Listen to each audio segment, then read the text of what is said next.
Est-ce que vous allez encore bien? Je vous repose la question parce que je veux vraiment être sûr, parce que derrière les masques, que vous n'êtes pas encore dans la trace de l'oreiller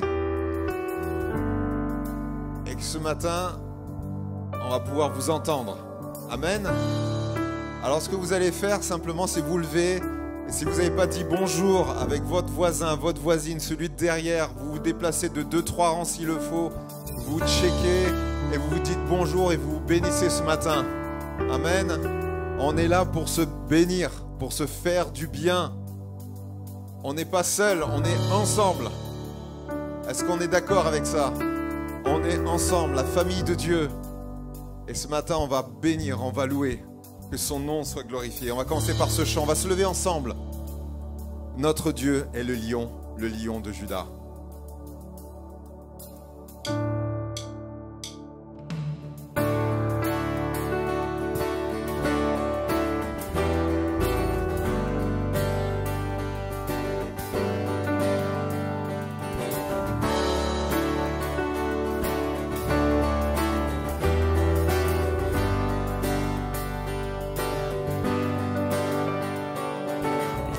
Sur les nuées, les rois du monde s'inclineront.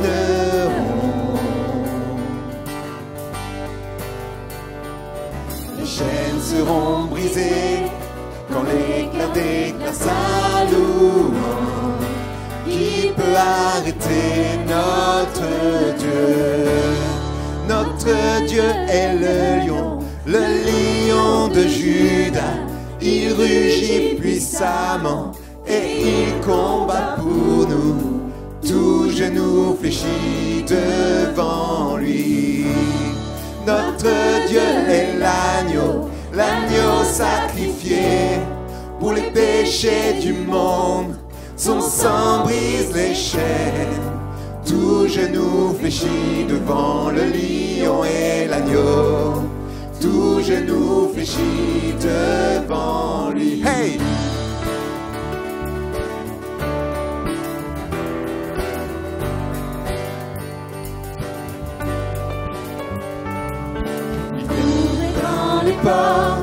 Laissez entrer le roi des rois. Le Dieu qui vient sauver et libérer tous les captifs. Qui peut arrêter notre Dieu? Notre Dieu est le lion de Juda. Il rugit puissamment et il combat pour nous. Tout genou fléchit devant lui. Notre Dieu est l'agneau sacrifié pour les péchés du monde. Son sang brise les chaînes. Tout genou fléchit devant le lion et l'agneau. Tout genou fléchit devant lui. Arrêter notre Dieu? Personne. Qui peut arrêter notre Dieu? Qui peut arrêter notre Dieu? Oh, qui peut arrêter notre Dieu? Qui peut arrêter notre Dieu? Oh, qui peut arrêter notre Dieu? Qui peut arrêter notre Dieu? Oh, qui peut arrêter notre Dieu? Qui peut arrêter?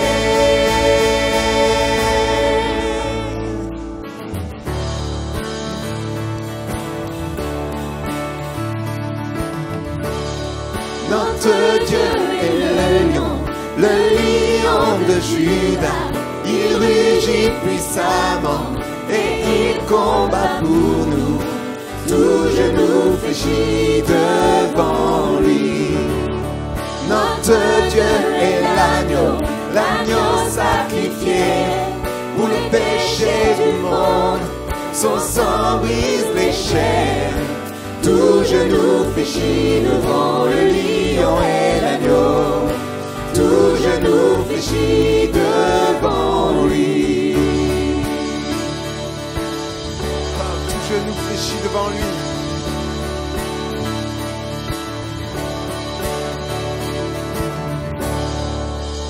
Alléluia, que son nom soit béni. Oh Seigneur Jésus, nous sommes simplement dans ta présence, Seigneur. Et tu transformes nos vies. On déclare et tu es là présent parmi nous.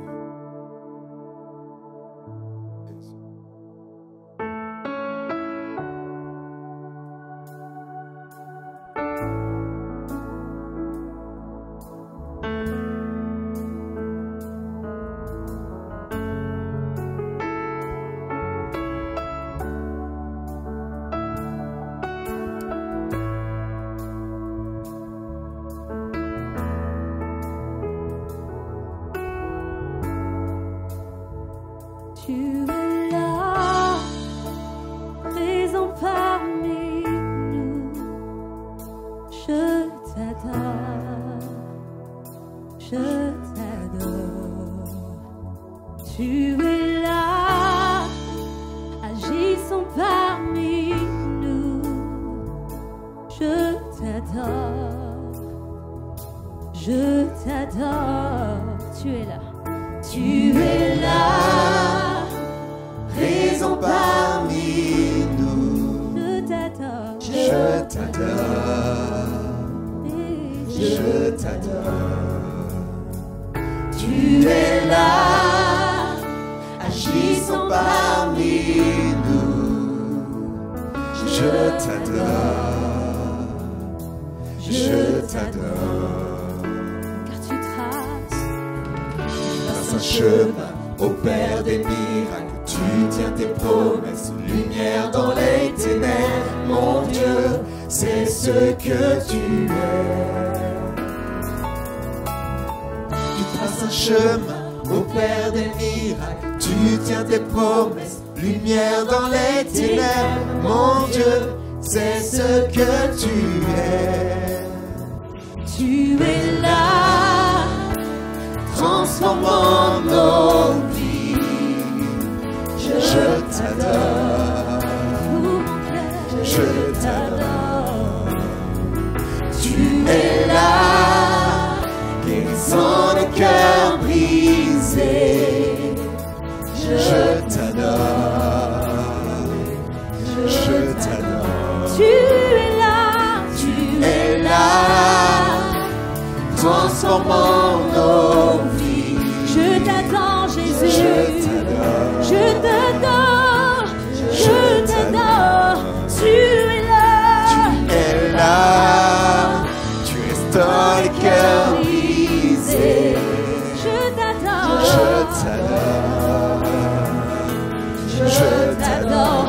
car tu traces un chemin, Tu traces un chemin au Père des miracles. Tu tiens tes promesses, lumière dans les ténèbres. Mon Dieu, c'est ce que tu es. tu traces un chemin, Tu traces un chemin au Père des miracles. Tu tiens tes promesses, lumière dans les ténèbres. Mon Dieu, c'est ce que tu es. C'est ce que tu es. C'est ce que tu es.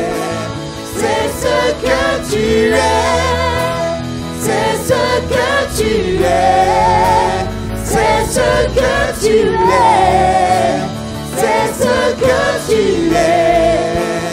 C'est ce que tu es. C'est ce que tu es. Alléluia. oh, Jésus reçoit notre adoration, tu es là Jésus ce matin, tu es le Dieu tout-puissant, rien n'est comparable à toi. Et quand je ne le vois pas, tu es là. Et quand je ne le sens pas, tu es là. Tu agiras encore. Tu agiras encore. Et quand je ne le vois pas, tu es là.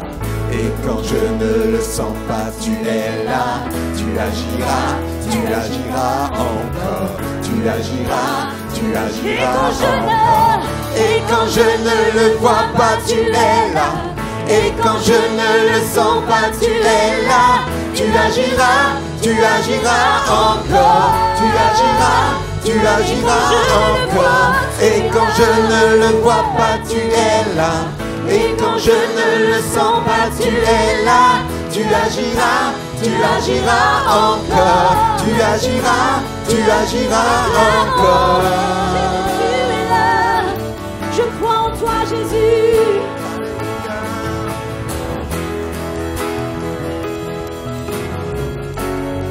Car tu traces un chemin, tu traces un chemin Au Père des miracles, tu tiens tes promesses, lumière dans les ténèbres. Mon Dieu, c'est ce que tu es. Je le vois comme agir ce matin. Tu traces un Chemin au Père des miracles, tu tiens tes promesses, lumière dans les ténèbres. Mon Dieu, c'est ce que tu es. C'est ce que tu es. Tu es. C'est ce que tu es. C'est ce que tu es. C'est ce que tu es. C'est ce que tu es. C'est ce que tu es. C'est ce que tu es. C'est ce que tu es.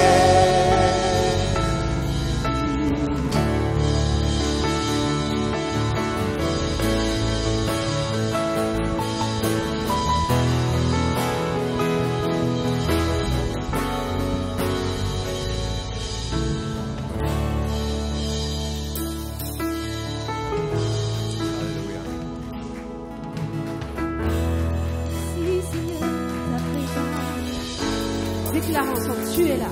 Tu es là. Présent parmi nous.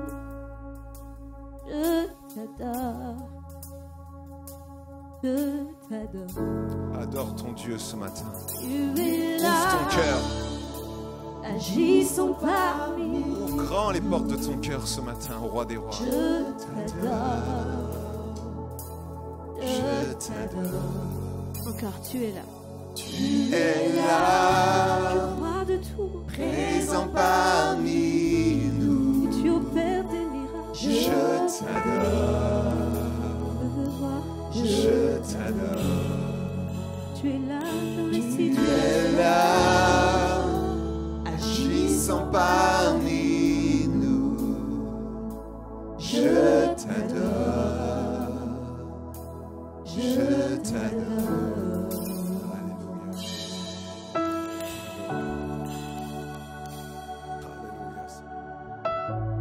Oh, reçois l'adoration, la louange de ton peuple.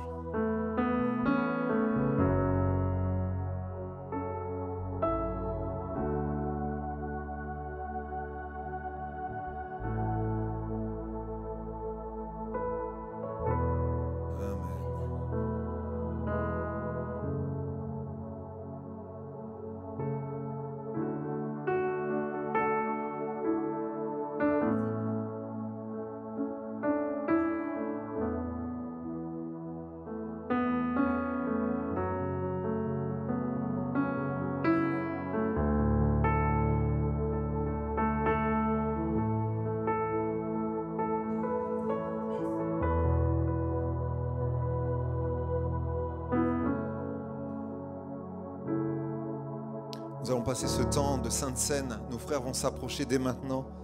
Un temps dans lequel on s'approche du cœur de Dieu. Vous devez entendre les pulsations de son cœur, sentir sa présence. Vous savez, Dieu a créé les sentiments, c'est pas pour rien.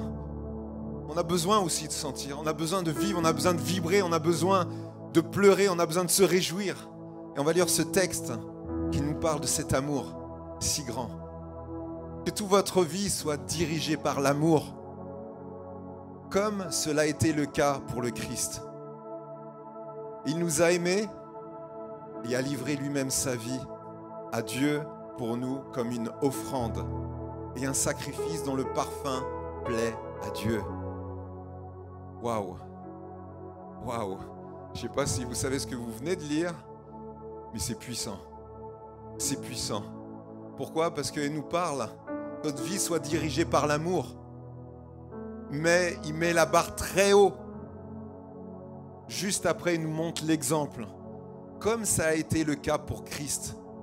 Il nous a aimés et a livré lui-même sa vie à Dieu pour nous.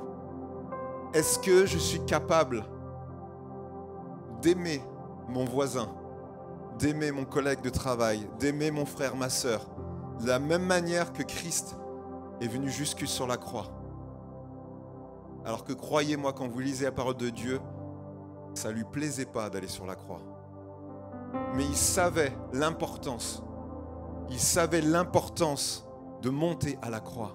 Ce matin, qu'on puisse réfléchir, dire Seigneur, est-ce que je peux, ma vie soit dirigée par l'amour, mais cet amour inconditionnel, amour parfait, amour puissant, amour qui ne calcule pas, qui ne compte pas, mais qui donne.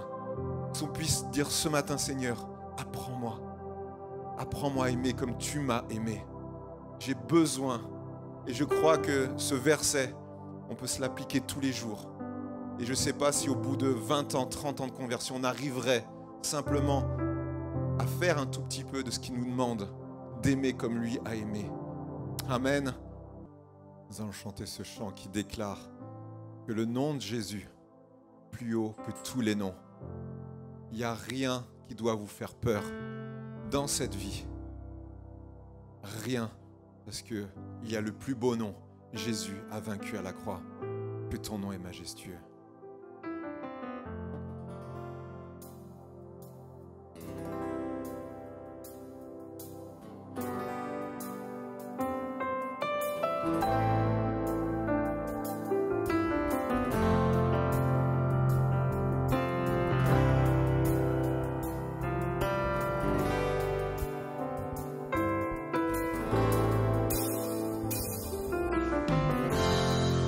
Ton nom est majestueux,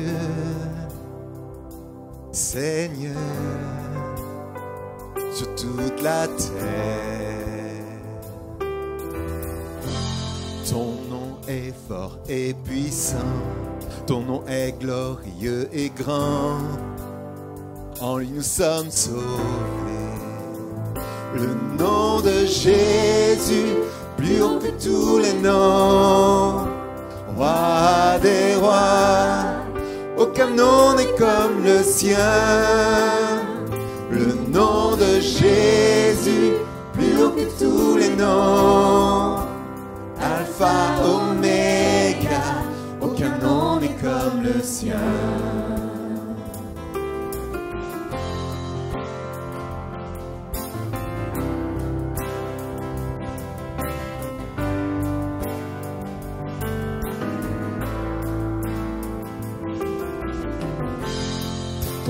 Comme un doux parfum déversé sur mon âme, sur mon âme. En ton nom nous surmontons tout, en toi nous avons la victoire. Ton nom est tout puissant, le nom de Jésus, plus haut que tous les noms. Roi des rois, aucun nom n'est comme le sien. Le nom de Jésus, plus haut que tous les noms. Alpha, Oméga, aucun nom n'est comme le sien. Le nom de Jésus, plus haut que tous les noms. Roi des rois, aucun nom n'est comme le sien. Le nom de Jésus, plus haut que tous les noms. Alpha, Oméga, aucun nom n'est comme le sien.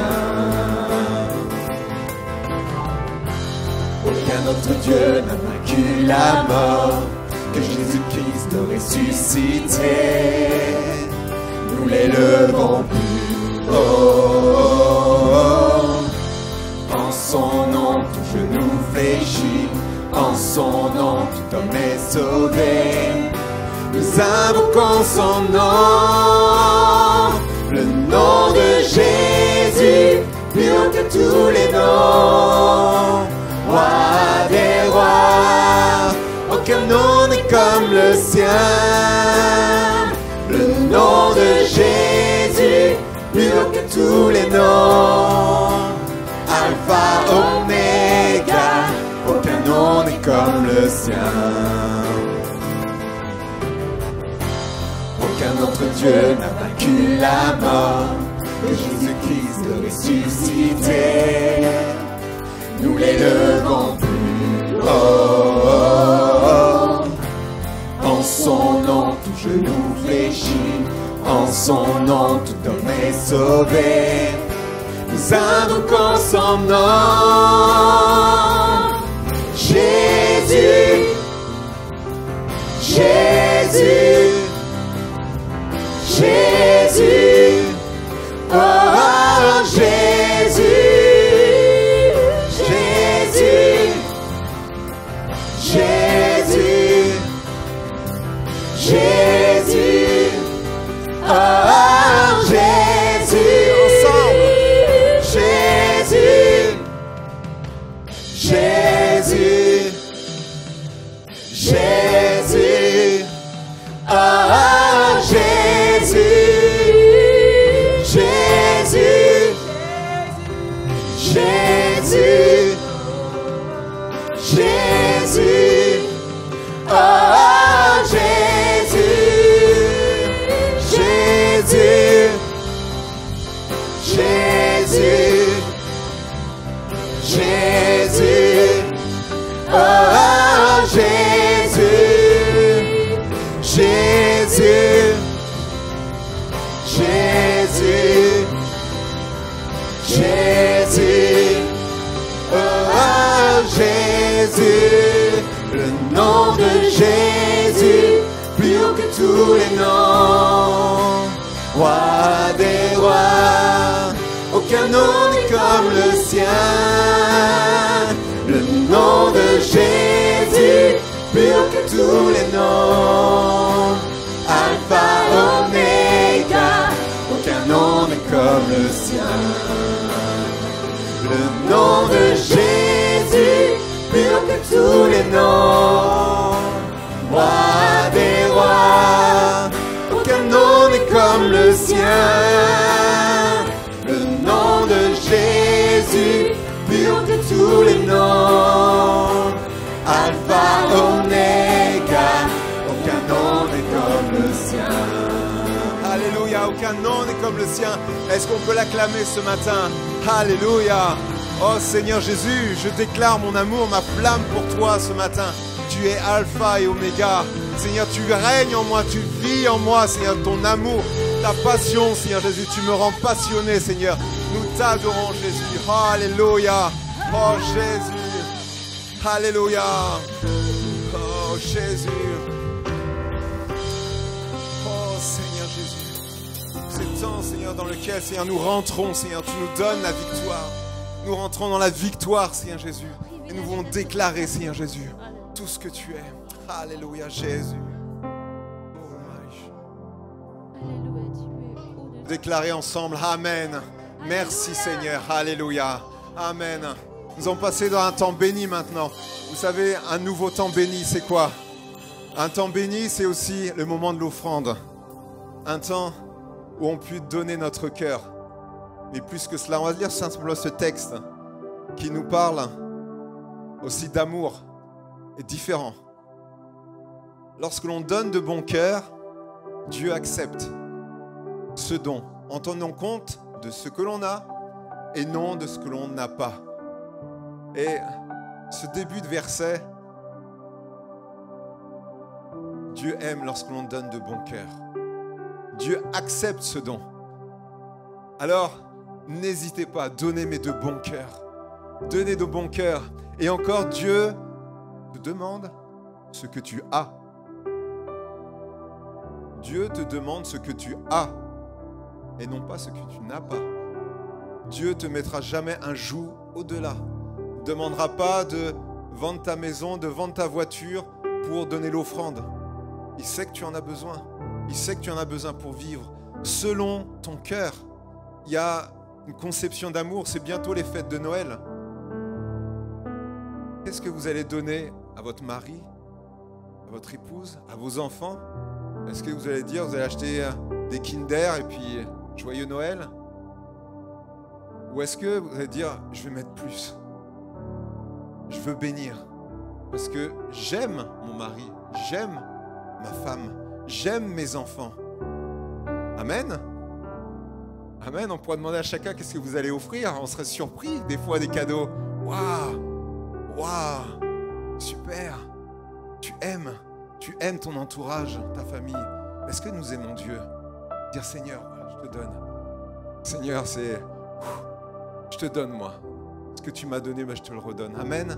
Nos frères vont passer, il y a 2 corbeilles. La corbeille marron, ce sera pour l'église. Et la deuxième sera pour la construction de l'église. Et on va chanter ce dernier chant qui nous dit tout simplement Majesté. Majesté, à toi la majesté. Amen. On va se lever pour ce dernier chant.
Majesté.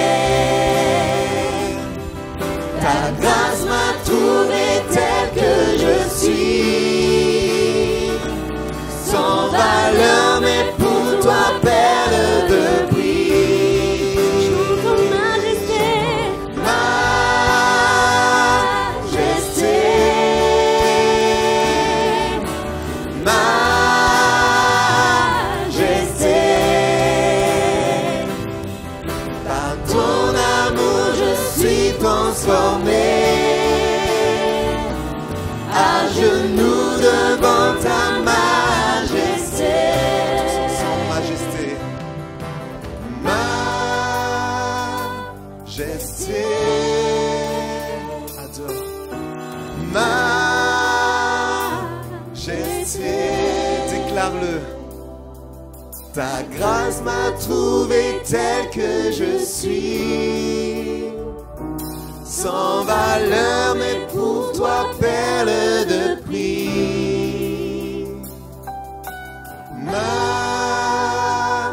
Majesté, majesté,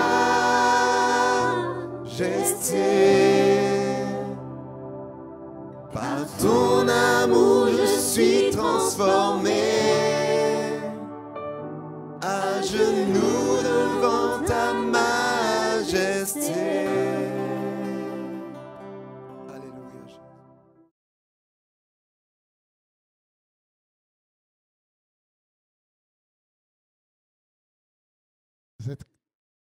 Alors, je ne sais pas si vous êtes dans l'esprit tellement calme que, hein, masqué, on ne voit pas si, hein, masqué, on ne sait pas si vous êtes dans la joie, hein, mais oui, c'est une joie d'être dans la présence de Dieu et de partager ces moments. Amen.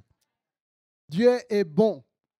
Il est bon en tout temps, il est bon pour chacun d'entre nous. Et vous avez bien fait d'être ici. Amen. Parce que là où 2 ou 3 sont réunis, dans le nom de Jésus, Jésus est avec nous, au milieu de nous, pour nous faire du bien. Amen. Voilà pourquoi nous sommes heureux de partager ces moments avec ceux qui peut-être n'ont pas pu venir, mais qui suivent ces moments de louange, d'adoration, d'étude de la parole de Dieu sur les réseaux sociaux. Que le Seigneur les bénisse et qu'il leur donne aussi le courage de revenir dans la maison de Dieu. Amen. À ceux qui nous visitent pour la première fois ou les premières fois, soyez les bienvenus. Amen. Au milieu de nous. Je sais parce que tout à l'heure après la réunion, il y a une jeune femme qui est venue me voir en disant « Pasteur, je suis venu, la parole de Dieu m'a touché. Tout ce qui se fait ici, c'est vraiment, c'est le Seigneur qui m'a conduit ici. Que faut-il que je fasse pour être baptisé ?» Ce matin, il y a des fois où les gens comprennent bien la parole de Dieu. Je dis « Pasteur, j'ai été touché. Je vais être baptisé. » Je n'ai pas enseigné sur le baptême. Et ça, je vais dire que c'est aussi vos prières. L'Église prie. Nous nous réunissons pour prier, intercéder, afin que le Saint-Esprit fasse son œuvre. Et nous sommes heureux de voir le fruit de l'Esprit. Amen. Voilà, j'aimerais poursuivre cette étude biblique sur le livre de l'Apocalypse.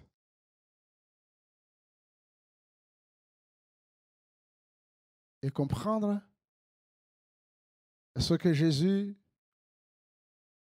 veut nous enseigner. Apocalypse chapitre 2, verset 8.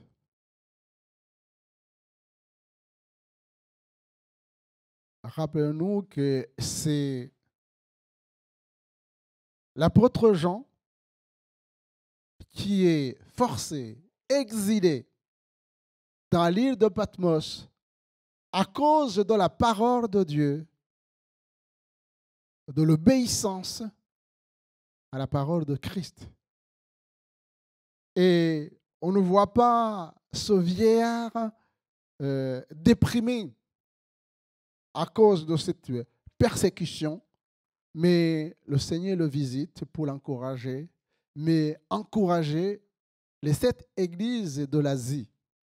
Et tout ce que nous allons étudier à travers ces 7 églises, eh bien, c'est une parole qui concerne l'Église universelle. C'est une parole qui concerne les églises locales. C'est une parole et qui concerne chacun d'entre nous. Qu'est-ce que Jésus veut dire à l'Église? On voit à travers les messages de Jésus-Christ, et ceux qui étaient avec moi hier au niveau de la formation de leadership, eh bien, on nous a encore rappelé combien c'est important de s'encourager mutuellement, de féliciter les gens. Et on voit que le Seigneur Jésus ne flatte pas, mais il encourage l'Église. Il voit les choses qui vont bien et il le dit. Il dit, je suis fier de vous. Je suis touché par votre fidélité, votre foi. Mais les encouragements, mais aussi les avertissements. Et en disant, j'attends qu'il y ait des changements. Qu'il y ait des changements. Écrit à l'ange de l'église de Smyrne, voici ce que dit le premier et le dernier, celui qui était mort et qui est revenu à la vie. Je connais ta tribulation et ta pauvreté, bien que tu sois riche, et les calomnies de la part de ceux qui se disent juifs et ne le sont pas, mais qui sont une synagogue de Satan. Ne crée pas ce que tu vas souffrir. Voici, le diable jettera quelques-uns de vous en prison, afin que vous soyez éprouvés, et vous aurez une tribulation de 10 jours. Sois fidèle jusqu'à la mort, et je te donnerai la couronne de la vie. Que celui qui a des oreilles entende ce que l'Esprit dit aux églises. Celui qui vaincra n'aura pas à souffrir la seconde mort. Jésus regarde l'église de Smyrne. Et je suis convaincu, et vous aussi, que Jésus regarde l'église de Pontoise. Et écoutez-moi bien, chers frères et sœurs. C'est le même regard que dans les années 81, après Jésus-Christ, 2000 ans maintenant après, c'est le même regard de Jésus. Ça ne change pas. C'est un regard d'amour, un regard de compassion, un regard de miséricorde, mais aussi un regard de justice, d'équité, d'autorité. Et en regardant l'église de Smyrne, le Seigneur affirme ceci.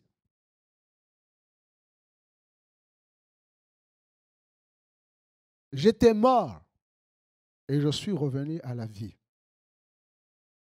J'étais mort et je suis revenu à la vie.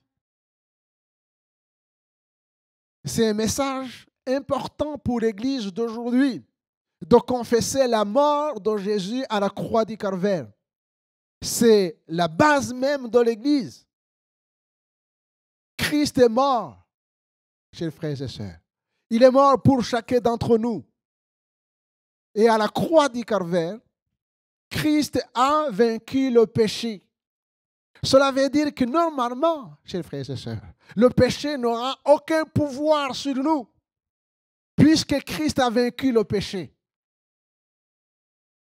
Christ a vaincu le péché. Il n'y a plus, le péché n'a pas de pouvoir sur ma vie. Parce que je suis en Christ. Et là, c'est adressé à l'Église, à des hommes et des femmes qui sont nés de nouveau, changés, transformés. Paul dira, ce n'est plus moi qui vis, c'est Christ qui vit en moi. Et le Saint-Esprit doit attester à notre esprit que Christ vit en nous. Si quelqu'un est en Christ, il est une nouvelle création. Et ces choses ne doivent pas rester lettre morte, mais normalement, ça doit être une réalité dans nos vies. Si quelqu'un est en Christ, les choses anciennes, la manière de penser, la manière de vivre, dans le monde. Eh bien, un enfant de Dieu ne peut plus vivre de cette manière. Nous sommes morts au péché. Mais nous ne sommes pas restés dans la mort. Christ est ressuscité et il est vivant. Donc, il a triomphé de la mort, mais il a triomphé aussi de Satan et ses démons. Amen. L'Église ne doit pas avoir peur de l'œuvre diabolique et démoniaque de ce qui se passe. Christ a vaincu le diable. Et nous avons, comme nous l'avons vu dans la première église d'Éphèse, et qui a un esprit de discernement, que quand le diable agit, nous avons autorité qui nous est conférée par le Seigneur Jésus à cause de sa victoire. Pour protéger d'abord nos cœurs, afin que le diable ne puisse plus avoir accès à nos cœurs, mais aussi pour proclamer la délivrance autour de nous envers ceux et celles qui sont encore sous l'emprise de l'ennemi. La victoire de Jésus concerne aussi la mort. Un enfant de Dieu ne doit pas avoir peur de la mort. C'est pourquoi le Seigneur dit à l'église de Smyrne, j'étais mort, mais je suis revenu à la vie. Je suis ressuscité. Je suis vivant. Romains chapitre 8, verset 32. Romains chapitre 8, verset 32. Lui qui n'a point épargné son propre fils, mais qui l'a livré pour nous tous, comment ne nous donnera-t-il pas aussi toutes choses avec lui? Chers frères et sœurs, qu'est-ce qui vous manque? Qu'est-ce qui vous manque? Vous savez maintenant à qui s'adresser. Le Père dit, si je vous ai donné mon fils, lui qui n'a point épargné son propre fils, comment ne nous donnera-t-il pas aussi toutes choses avec lui?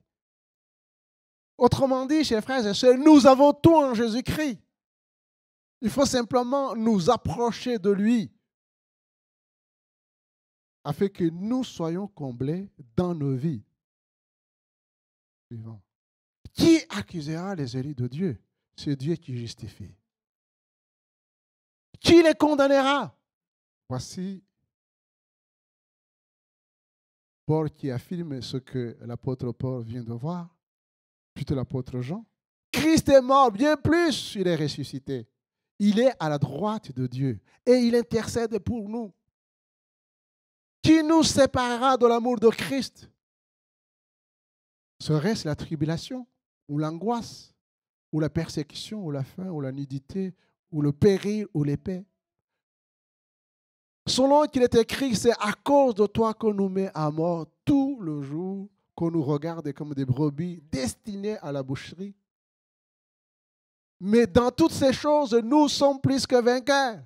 Amen. Nous sommes plus que vainqueurs par celui qui nous a aimés. Ce n'est pas un slogan. Ça doit être une réalité dans nos vies.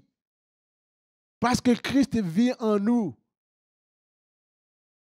Car j'ai l'assurance que ni la mort, ni la vie, ni les anges, ni les dominations, ni les choses présentes, ni les choses à venir,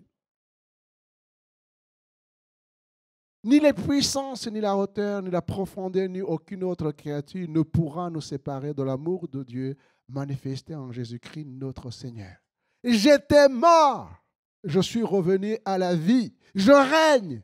Amen.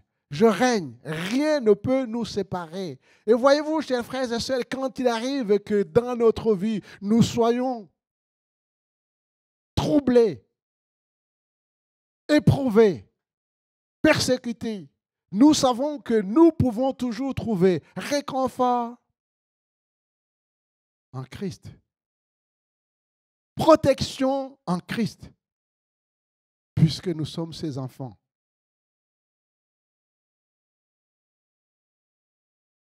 Dans l'église de Smyrne, traverse une époque difficile. Une époque où, justement, eh bien, il y a la persécution, on l'a dit, c'est toutes ces églises sous le règne de l'empereur Domitien, la persécution. Mais il y a aussi le judaïsme, les judaïsants qui vont s'allier avec les païens, faire une alliance pour essayer de rayer de la carte la foi chrétienne. Voilà. Il y a une conjugaison des facteurs. La persécution de l'empereur, les judaïsants, les païens, ensemble pour que l'évangile ne soit pas annoncé. Et le Seigneur intervient et il avertit l'Église qu'elle sera éprouvée, mais que celui qui va demeurer fidèle, celui qui demeurera fidèle à Dieu et à sa parole, eh bien le Seigneur lui promet de recevoir la couronne de la vie. Aujourd'hui, l'Église universelle est soumise à de multiples épreuves. Il suffit de regarder dans les différentes régions du monde. Écoutez ce qui se passe en Inde, Pakistan, où les chrétiens, les pasteurs sont mis à mort, et d'autres régions du monde. Mais regardez ici, en France, dans l'Occident, eh bien, la débauche et la cupidité font beau ménage. Et c'est une persécution. C'est une persécution. Parce que cela menace la sainteté des enfants de Dieu.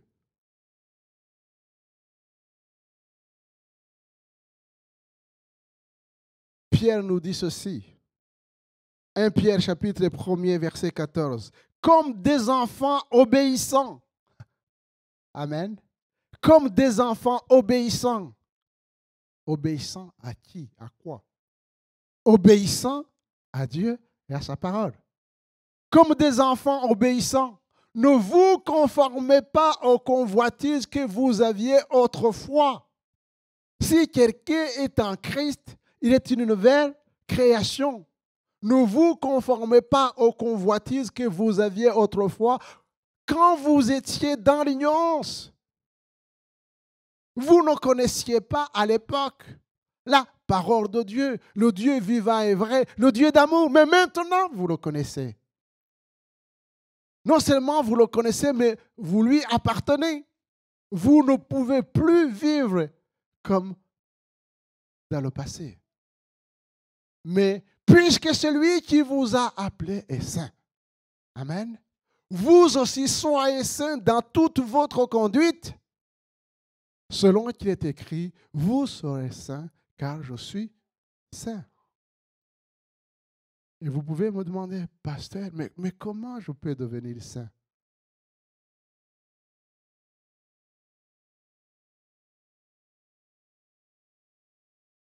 Par la parole. Sanctifie-les par ta parole est la vérité. Sanctifie-les. Dieu nous a donné sa parole pour que cette parole, en la lisant, et je reviens maintenant sur l'Apocalypse chapitre 1er, heureux, nous avons partagé, heureux celui qui lit, qui comprend et qui met en pratique la parole de Dieu. C'est ainsi que nous pouvons être sanctifiés. Nous pouvons être sanctifiés par la parole de Dieu. Nous pouvons aussi être sanctifiés par le Saint-Esprit qui nous a été donné. Amen. Et dans ce combat spirituel, Jésus avertit l'église de Smyrne que le diable va jeter quelques-uns en prison.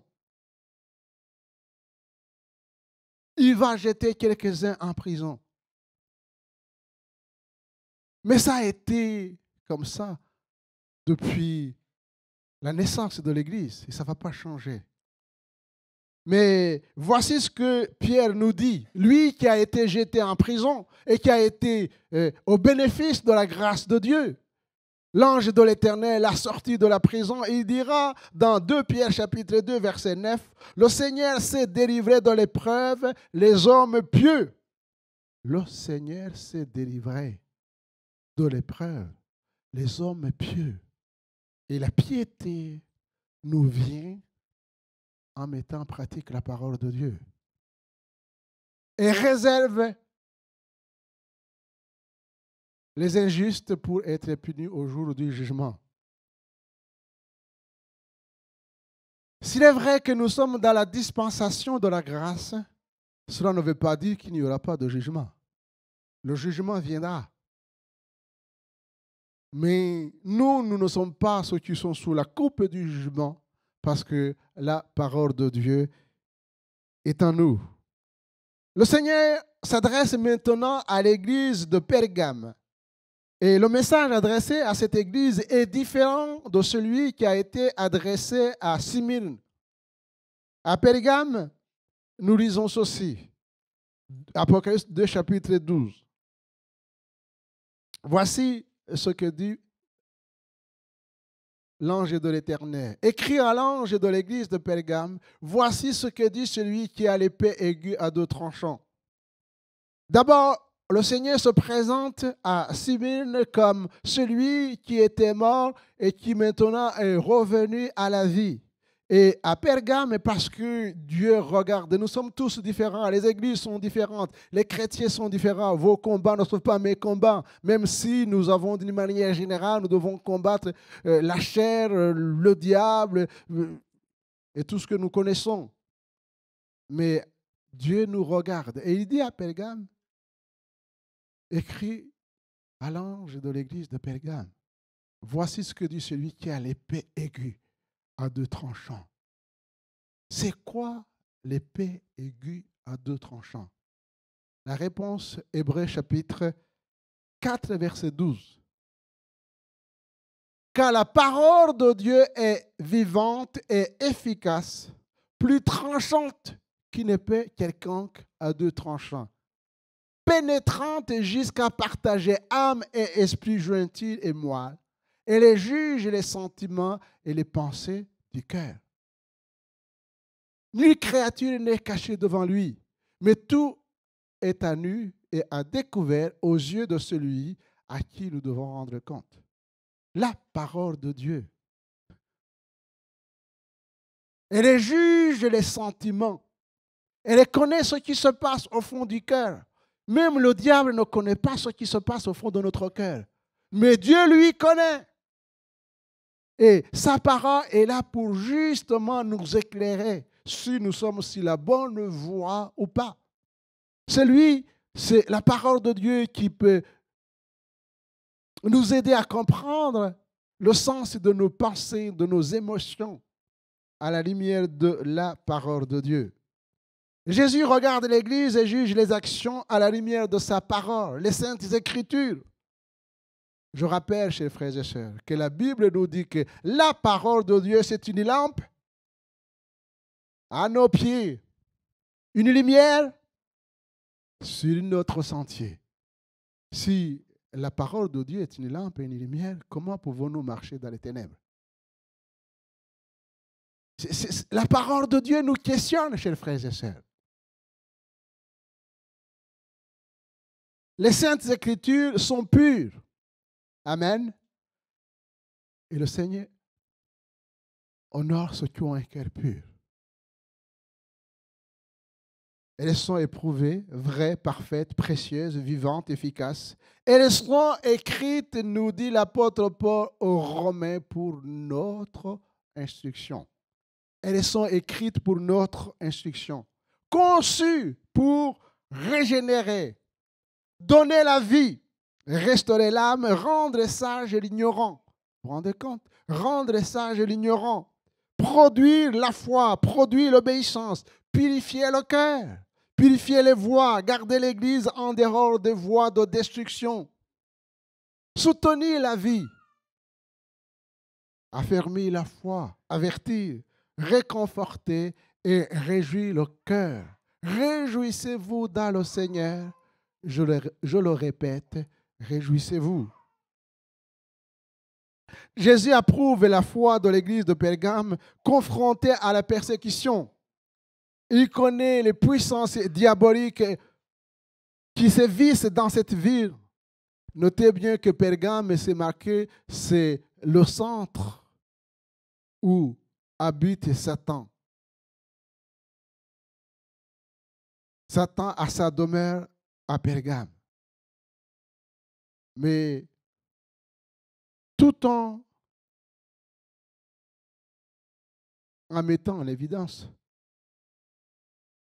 la foi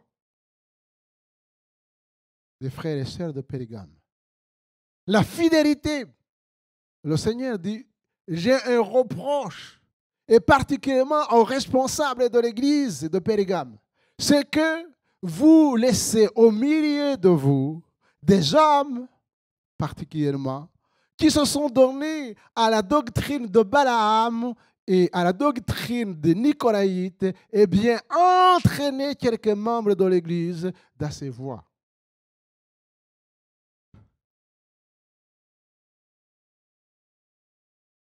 C'est quoi, c'est quoi la doctrine de Balaam? C'est quoi la doctrine de Balaam?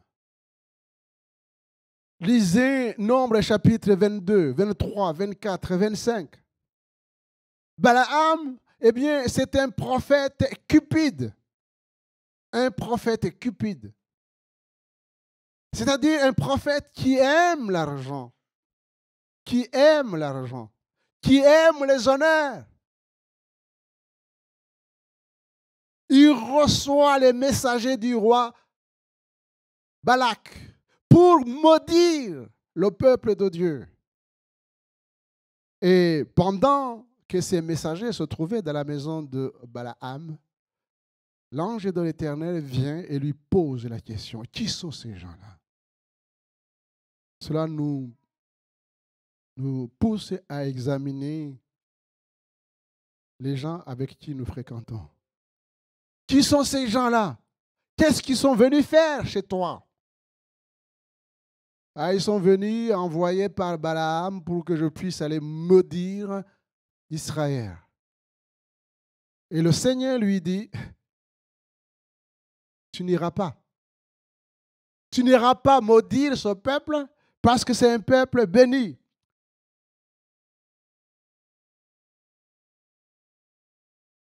C'est un peuple béni.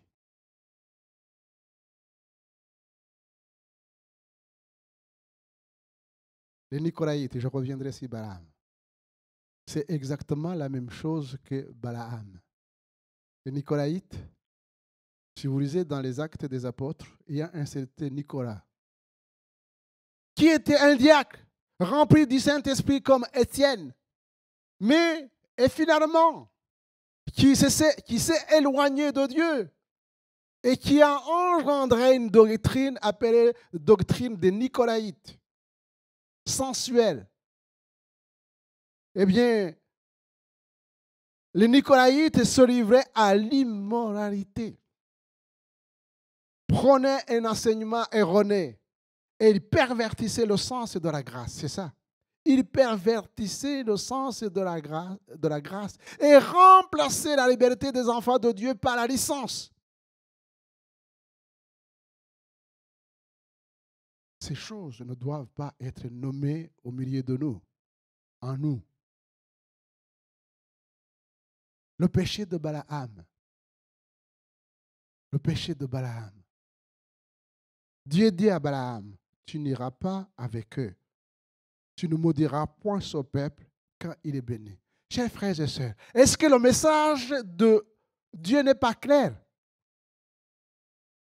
C'est pas clair? Et pourquoi alors Balaam n'a pas obéi? C'est pas compliqué ça. Voici ce que dit l'Éternel. Dieu dit à Balaam, il n'a pas envoyé quelqu'un. Il s'est présenté lui-même, l'ange de l'Éternel. On sait que l'ange de l'Éternel, c'est Jésus-Christ avant l'incarnation. Il vient lui dire, Balaam, tu n'iras point avec eux, tu ne maudiras point ce peuple quand il est béni. Au passage, je vais vous dire une chose. Un enfant de Dieu ne peut pas être maudit. Vous pouvez essayer. Vous pouvez essayer. Ça ne change absolument rien. Si vous me maudissez, c'est vos problèmes. Ça ne me touche absolument rien. Vous pouvez essayer. Parce que je suis en Christ. Amen. Je suis en Christ. Vos malédictions vont revenir sur vous.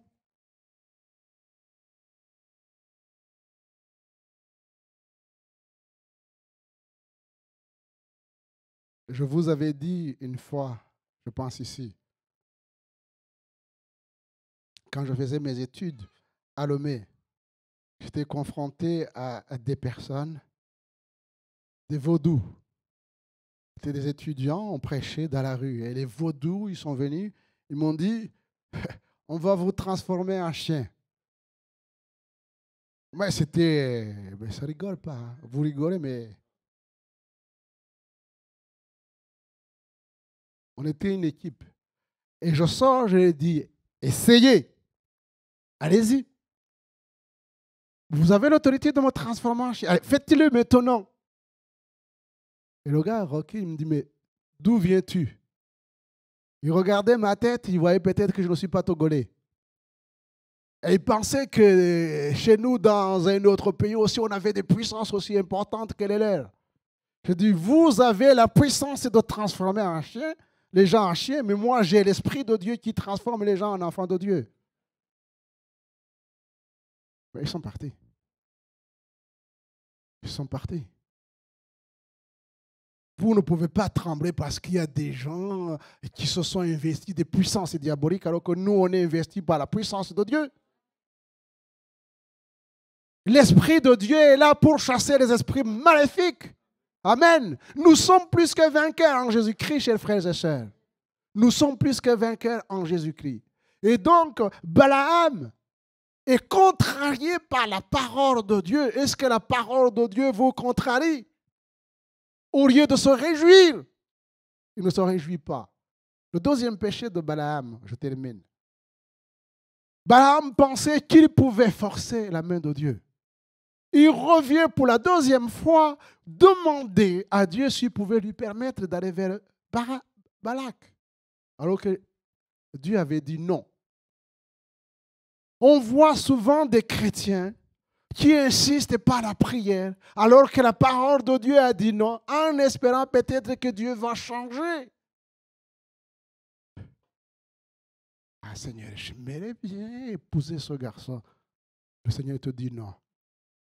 Il revient, Seigneur, s'il te plaît. Et ça peut être autre chose. Et finalement, on finit comme Balaam à aller. Le troisième péché de Balaam, c'est que son ânesse est plus sage que le prophète. Plus sage. L'ânesse voit ce que le prophète ne voit pas. L'ânesse voit l'ange de l'Éternel, mais Balaam ne voit pas. Pourquoi? Parce que, rempli de ses passions et de ses désirs, il est aveugle. Mais il sera arrêté par le Seigneur, par cette parole que je vous laisse. Voici, dit l'ange de l'Éternel, voici, je suis sorti pour te résister, car je te vois suivre un chemin qui mène à la perdition. Je suis sorti pour te résister. Parce que je vois. Le Seigneur voit son Église. Le Seigneur voit chacun d'entre nous. Et il approuve ce qui est bien, mais il désapprouve ce qui n'est pas bien. Et s'il nous résiste, c'est pour notre bien. Je te vois suivre un chemin qui n'est pas bien. Et je suis sorti, au lieu de te laisser aller jusqu'à la perdition, je suis venu pour t'arrêter, afin que tu fasses demi-tour. Plaise à Dieu que nous soyons des hommes et des femmes sensibles à l'Esprit de Dieu. Que le nom du Seigneur soit loué. Voilà, prions le Seigneur. Je vais te rendre grâce, Seigneur, parce que tu es bon. Tu es merveilleux. Merci parce que tu nous as laissé les Saintes Écritures pour nous sonder, nous éclairer, afin que nous puissions marcher dans la vérité et non dans le mensonge. Que nous puissions quitter, Seigneur, les ténèbres pour entrer dans ton admirable lumière. Oh, ta parole nous encourage, Seigneur. Bénis mon frère, bénis ma sœur. Et que chacun d'entre nous, Seigneur, soit fortifié, encouragé par ta parole. Dans le nom de Jésus. Amen.